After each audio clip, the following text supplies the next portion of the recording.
창세기 33장 9절부터 17절까지입니다.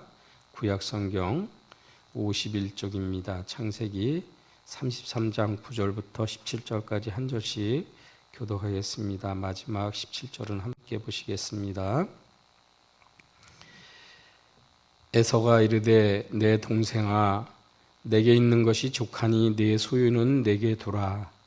야곱이 이르되 그렇지 아니하나이다. 내가 형님의 눈앞에서 은혜를 입었사오면 청하건대 내 손에서 이 예물을 받으소서. 내가 형님의 얼굴을 배운즉 하나님의 얼굴을 본 것 같사오며 형님도 나를 기뻐하심이니이다. 하나님이 내게 은혜를 베푸셨고 내 소유도 족하오니 청하건대 내가 형님께 드리는 예물을 받으소서 하고 그에게 강권함에 받으니라. 에서가 이르되 우리가 떠나자. 내가 너와 동행하리라. 야곱이 그에게 이르되 내 주도 아시거니와 자식들은 연약하고 내게 있는 양떼와 소가 새끼를 데리고 있은즉 하루만 지나치게 몰면 모든 떼가 죽으리니 청하건대 내 주는 종보다 앞서 가소서. 나는 앞에 가는 가축과 자식들의 걸음대로 천천히 인도하여 세일로 가서 내 주께 나아가리이다. 에서가 이르되 내가 내 종 몇 사람을 내게 머물게 하리라. 야곱이 이르되 어찌하여 그리하리이까 나로 내 주께 은혜를 얻게 하소서 하매 이날에서는 세일로 돌아가고. 함께 보겠습니다. 야곱은 숫곳에 이르러 자기를 위하여 집을 짓고 그의 가축을 위하여 우릿간을 지었으므로 그 땅 이름을 숫곳이라 부르더라. 아멘. 할렐루야. 오늘 본문을 통해서 관계의 회복과 변화라는 제목으로 함께 말씀을 묵상할 때 하나님의 은혜와 성령이 충만하기를 축원드립니다.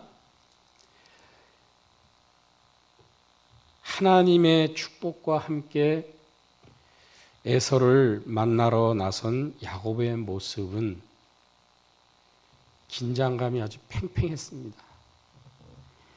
그리고 그의 모습은 전과 같지 않게 변화되었습니다. 에서가 두려워서 종들과 자신의 재산을 먼저 앞세워 보냈던 야곱이었습니다. 그런데 그는 그 모습이 다 없어지고 자신이 가장 앞에 서고 그리고 형 에서를 만나려는 그 모습은 그리고 외형적으로 봤을 때 환도뼈를 천사에게 맞아서 상처를 입어 절룩거리는 상태일지라도 그의 모습은 누구보다 더 결연한 모습이었습니다. 전에는 어떻게 해서든 형을 만나지 않기를 원했지만 그는 지금 누구보다 더 나 빨리 형님을 내가 만나겠다라는 이런 모습이었습니다. 그는 에서를 피해서 도망칠 때부터 사실은 하나님을 생각한 사람이었고 하나님을 의지한 사람이었고 기도의 사람이었습니다.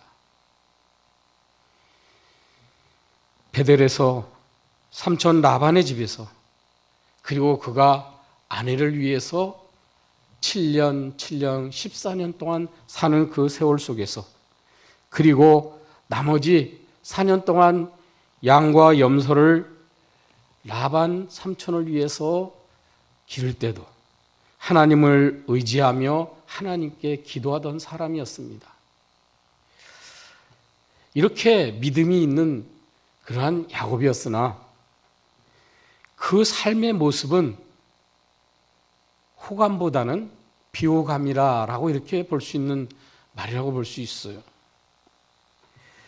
그 야곱의 삶의 모습은 개인적으로 욕심이 가득한 사람이고 그리고 남보다 이해타산적이고 그리고 축복에 대한 열정이 누구보다 강했습니다. 그래서 그는 형과 아버지를 속이고 그 축복을 가로채려고 했고 실제로 그것을 실행에 옮겼던 사람입니다. 이런 이유로 인해서 에서와 관계의 문제가 되었습니다. 그의 모습, 그의 삶의 태도와 자세는 그에게 커다란 슬픔과 아픔을 가져다주는 그러한 원인이 된 것입니다. 결국 부모 형제와 생이별하게 됩니다. 그리고 이별 후 이제 20년이 지나서 에서와 재회하는 장면이 오늘 본문의 내용입니다. 야곱에게 종들이 와서 소식을 전합니다. 주인님, 형 에서가 400명이라는 군사를 데리고 오고 있습니다. 그 말을 듣는 순간 야곱이 어땠다고요? 답답했다 그랬어요. 그리고 두려워했다 그랬어요. 그리고 기도했다 그랬어요. 그리고 하나님께 기도하면서 난 무섭다. 하나님께 내가 할 수 있는 게 뭐냐? 무섭습니다라고 솔직하게 고백하는 것을 우리는 보았습니다. 그렇게 오랜 세월이 흘렀는데도 형에서는 자기를 죽일 수도 있다라는 그러한 생각을 했던 것입니다. 여러분에게 이런 상황이 있다면, 아니, 여러분에게 아직도 풀리지 않고 화해해야 될 사람, 그리고 회복해야 될 관계의 대상이 있다면, 여러분 그를 위해서, 여러분 그 상태에서 어떻게 하시길 원하십니까? 오늘 야곱은 창세기 32장 9절에서 하나님께서 은혜를 베푸시겠다라는 언약을 기억하며 기도했다는 것을 우리는 며칠 전 아침 새벽에 말씀을 묵상하면서 보았을 것입니다. 그는 3번에 걸쳐서 형 에서에게 엄청난 재산을 선물합니다. 그 후에 또 하나님께 기도하며 축복해 달라고 매달렸습니다. 하나님이 축복하지 아니하면 나는 당신을 놓지 않겠습니다. 라고 하고 그 야곱 자신은 환도뼈를 치게 되는 그러한 상처를 입습니다. 누구보다 간절했어요. 누구보다 그는 이 상태에 머물러 있지를 않기를 원했던 거예요. 형님은 400명이나 되는 그러한 병사를 데리고 군사를 데리고 오는데 자신은 할 게 아무것도 없었어요. 야곱 자신의 생명이 달려있고 그를 구원할 수 있는 어떠한 해결책도 없었습니다. 그런데 놀랍게도 막상 형 에서를 만났을 때 형의 태도는 어땠습니까? 뜻밖으로 환대를 합니다. 야곱은 의아했습니다. 혹시 마음에 의심을 했을 수도 있어요. 그런데 야곱은 그것을 이렇게 표현합니다. 이 모든 것은 하나님의 은혜였다고. 야곱의 일대기를 쭉 성경을 통해서 보면 야곱이 은혜라는 말을 쓰지를 않습니다. 하나님의 은혜였다라는 말을 쓰지 않는데 32장 9절서부터 33장에서만 은혜라는 말을 사용합니다. 33장 5절 그리고 8절 그리고 10절 그리고 15절에서 야곱은 은혜에 대해서 이야기합니다. 야곱은 자신의 수단과 방법보다 자신의 인생이 모두 하나님의 은혜와 관련이 있다라고 오늘 이 순간에 오늘 본문의 내용에 그렇게 이야기하고 있는 거예요. 이 이후에도 야곱은 하나님의 은혜에 대해서 은혜라고 하는 단어를 사용하지 않습니다. 바로 앞에 섰을 때 그는 인생의 결론을 뭐라고 얘기했습니까? 나의 인생은 수고와 환난, 시련뿐이었다.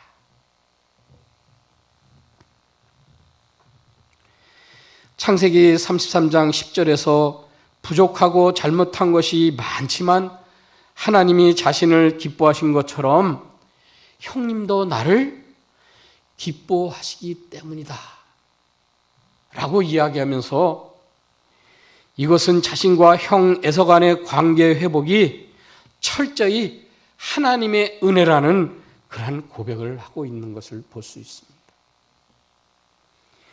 이처럼 하나님의 은혜에 의한 관계의 변화는 서로의 맺혔던 것이 뚫어지고 모든 것이 묶여있던 것 같은 것이 풀리는 회복의 결론을 낳는다는 사실입니다.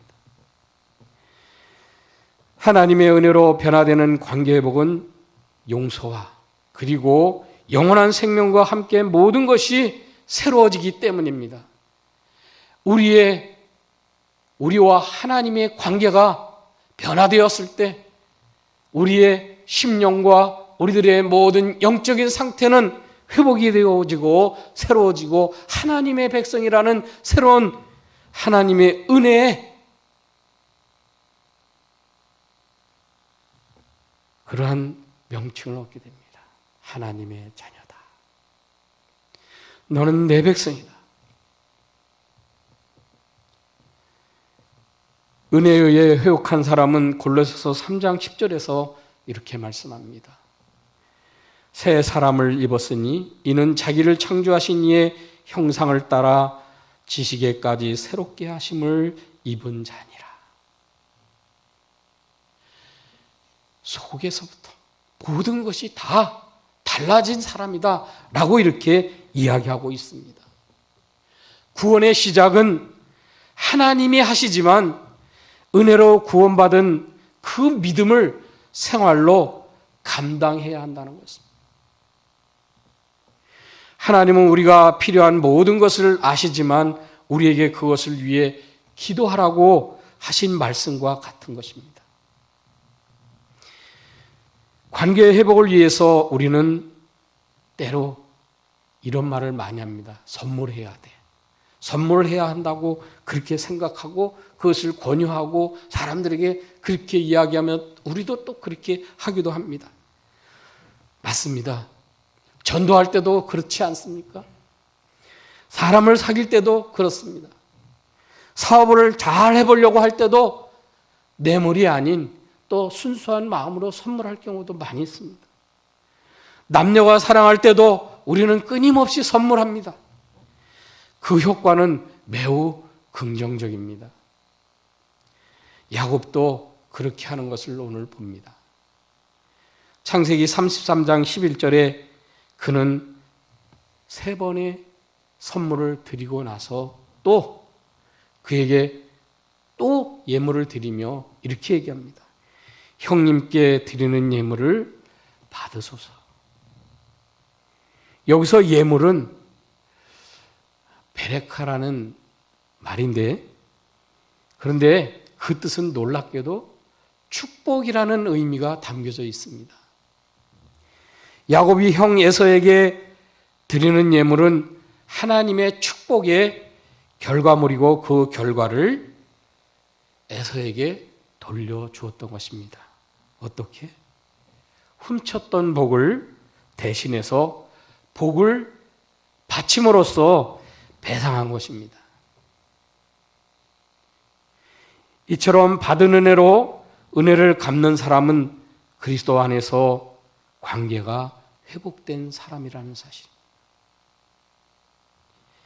고린도전서 3장 18절에서 우리가 다 수건을 벗은 얼굴로 거울을 보는 것 같이 주의 영광을 보매 그와 같은 형상으로 변화하여 영광에서 영광에 이르니 곧 주의 영으로 말미암으니라. 뭐요? 성령이 역사하시기 때문이라는 것입니다. 그러므로 관계 회복과 변화는 그리스도 안에서 온전해질 수 있는 것입니다. 여러분이 하나님의 은혜에 충만하고 하나님의 은혜로 새로워지는 것은 여러분이 믿을 때 성령이 여러분과 함께 하시기 때문에 그 모든 것이 온전해질 수 있는 것입니다. 빌보서 3장 21절에서 그는 만물을 자기에게 복종하게 하실 수 있는 자의 역사로 우리의 낮은 몸을 자기 영광의 몸의 형체와 같이 변하게 하시리라. 이 말은 주와 같이 온전한 부활체로 일어나는 것처럼 우리는 관계의 회복과 변화의 결과는 늘 하나님 앞에 기쁨과 감사의 그 결론으로 우리가 이 자리에 서게 된다는 거예요. 그러니 지금 에서를 만나는 그 야곱의 태도와 그 모습은 어떤 거라는 거요? 기뻐하고 즐거워하며 두려움보다도 기뻐하고 즐거워하며 감사하는 마음으로 그에게 말하기 때문에 하나님의 은혜입니다. 은혜라고 계속 고백할 수 있게 되는 것입니다.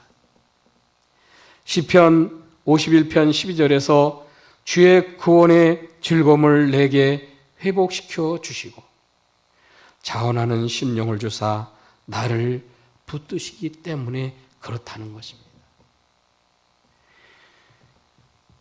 여러분에게 오늘 회복해야 될 문제가 있습니까? 그러면 야곱처럼 기도하며 야곱처럼 주의 말씀에 확신을 가지고 말씀에 의지하여 기도하면 하나님께서 역사하시고 인도해 주실 줄로 믿습니다. 오늘도 온전케 하시는 예수 그리스도의 은혜가 충만할 줄 믿습니다. 그래서 모든 관계의 회복과 변화로 기쁨과 감사가 넘쳐서 모든 이에게 내게 주신 은혜를 나누고 서로 하나님의 놀라운 은혜를 끼치는 그러한 삶이 오늘 하루가 되시길 주의 이름으로 축원드리겠습니다. 기도하겠습니다. 하나님 아버지, 우리가 살며 누리고 기도하며 응답받는 모든 삶이 하나님의 은혜입니다. 죄로 가득한 우리를 여전히 불쌍히 여기시고 은혜를 베푸시는 것은 주신 은혜를 나눌 수 있는 삶을 위한 것인 줄 믿사오니 주여 우리 마음에 은혜로 충만하고 그것이 우리 삶에서 하나님이 사랑하시고 하나님이 인도하시는 것을 드러내는 그러한 하나님의 백성이 되도록 은총을 베풀어 주시옵소서. 우리를 완전케 하시고자 흘리신 보혈이 하나님과의 관계를 회복케 하시고 이웃과 형제 자매 간의 관계를 회복하여 화해와 사랑으로 살도록 하셨사오니 아직 변하지 않은 우리들의 인격과 삶의 모습이 하나님 나라의 백성다운 모습으로 더욱더 변화되고 더욱더 하나님의 은혜 가운데 그 회복이 충만하여 나누면서 살아계신 주 하나님을 찬양하며 기쁘시게 하는 삶으로 충만하게 하여 주옵소서. 아버지 하나님, 나는 이와 같은 삶을 사니 나와 함께 하나님의 나라의 그 기쁨을 나누자라고 말할 수 있는 당신의 사랑하는 백성이 되게 하여 주시옵소서. 이 모든 말씀을 예수님의 이름으로 기도드립니다. 아멘.